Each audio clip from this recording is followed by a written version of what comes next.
এক মিনিট সময় দেয়া হলো। 2 মিনিট বাড়িয়ে দেন, আপনার কথা বলছি আমি মাননীয় স্পিকার। দুর্গাপুরের কথা বললে কিছু বাড়িয়ে দিব। জি জি, আপনার কথা বলছি আমি। আচ্ছা, তাহলে 2 মিনিট দিলাম, জি, জি, দুর্গাপুরটাও মাননীয় অ্যাড করেন।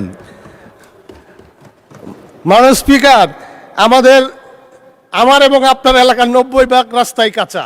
সেই রাস্তাগুলো অবশ্যই পাকাকরণ করতে হবে।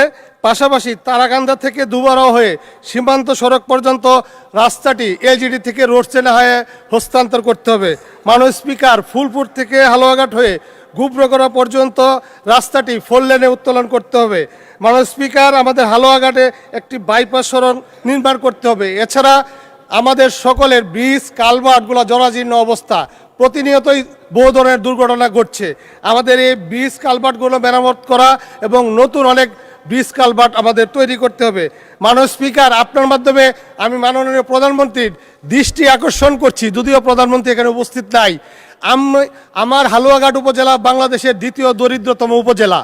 আমরা এতদিন যে উন্নয়ন দেখেছি বিগত স্বৈরাচার সরকারের আমলে, শুধু উন্নয়ন এবং উন্নয়ন দেখেছি।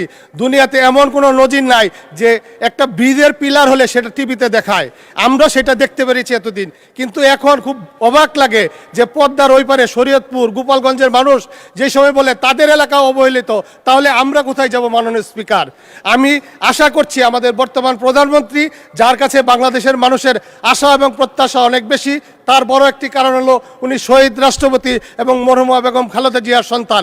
তার হাত ধরেই বাংলাদেশের একটি সুন্দর অবকাঠামো তৈরি হবে, আধুনিক বাংলাদেশে রূপান্তর করতে পারবে। মাননীয় স্পিকার, আপনার মাধ্যমে আমি মাননীয় প্রধানমন্ত্রীর কাছে এই আশা করছি যে এই উন্নয়ন সারা বিশ্বের সাথে বাংলাদেশ তাল মিলিয়ে চলতে পারবে।